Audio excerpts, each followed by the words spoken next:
Iran'ny Raoul ty mpanao politika. Tonalité la ny anaovany anazy, misy version zay tonalité la, capot eo amin'ny deuxième case dia mitondra sol tsika. Tadidio fa i Raoul dia olona tena tsy mba manatsara zavatra zany fa tena reveny milamina amin'le filinina milay be. Ho tendreko izy andrano miaraka amin'ny grille d'accord dia raha ohatra tena te hibosy gitara, te handalina momba ny gitara, mandefasa MP fa misy zavatra be dia be azonao bosina ty amina ty. Ok, 8 croches par mesure, ça veut dire 8 coups de doigt en piquine. Et zay no hitendreny azy. Awa.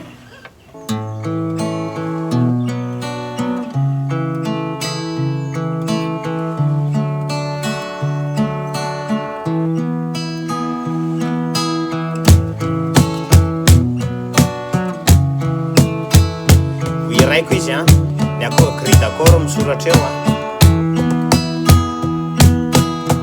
Bereo olona mahay ny alokaloka, tsy mba lena ny orana fa malama toy ny aloka,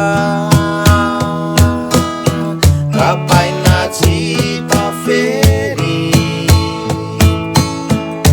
tsy mba mety very,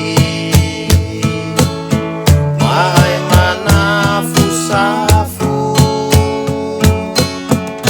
tsy mividy tena lafo,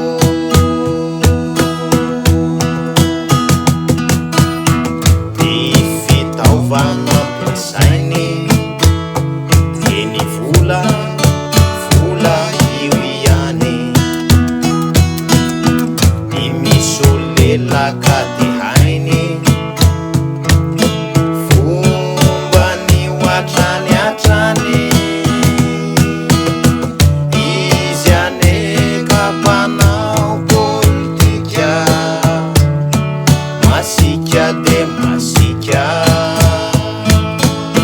izy aneka mahay milomano, trondrotrondro anaty rano,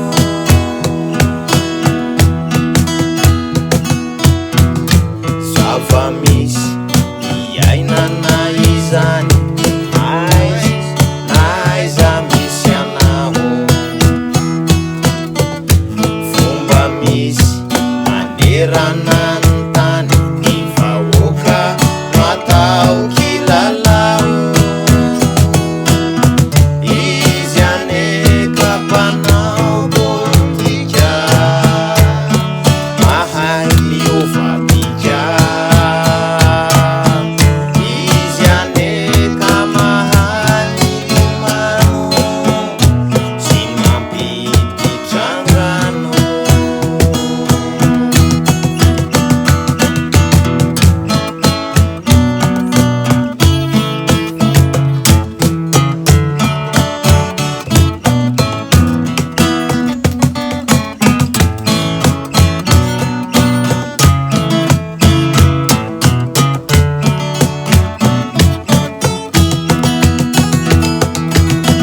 Izy aneka mpanao politika, mahay manovapika,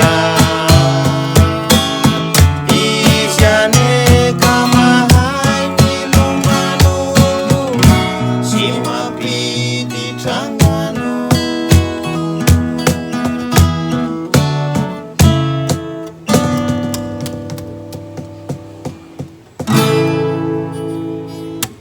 Merci.